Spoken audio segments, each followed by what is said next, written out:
Ngisacela ukubingelela ngoMangothobana. Namhlanje ibhodlela engizoliveza engizokhuluma ngalo nanti leli bhodlela leli. Leli bhodlela leli lihamba nani nesiwasho sakhona. Leli bhodlela leli lidonsa ini imali. Malidonsa imali, lidonsa imali kumuntu onani onebhizinisi. Noma ngathola ukuthi unani ibhizinisi onalo. Nanti ibhodlela elikudonsela ini imali, elikudonsela ini abantu. Kunendlela ke elisetshenziswa ngalo mase senginike lona nalo muthi lo engikunika wona. Bese ngithi ke thatha leli bhodlela wenze lokhu nalokhu nalokhu nalokhu ukuze likwazi ukuthi likudonsele ini abantu. Kunokuthi abantu beze bezothenga ebhizinisini lakho. Umuntu efike ethenge ethi mayethenga umbuyisela ushintshi. Ngalesikhathi umbuyisela ushintshi uyasuka lo muntu uyahamba uyophendula ini imali kuwe. Ubona ibhizinisi lakho lingasahambi kahle, ubona umsebenzi wakho ungasahambi kahle, kanti lo muntu naye ufuna ukuvula ibhizinisi elifanana nelakho. Uthwebula ini ibhizinisi lakho, uthwebula ini amandla akho ebhizinisi. Thola nanti ke ibhodlela uzokwazi ukuthi ke uvikeleke ebhizinisini lakho.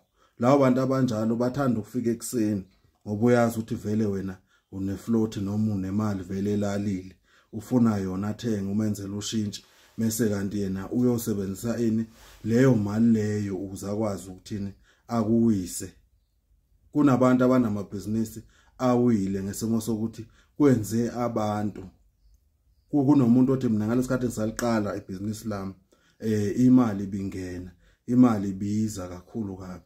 Kodwa manje sengivele ngawa nje angazi ukuthi konakaleke kuphi. Ilabo bantu abenza leyo nto leyo ekanjalo. La ngikhuluma ngani ngomuntu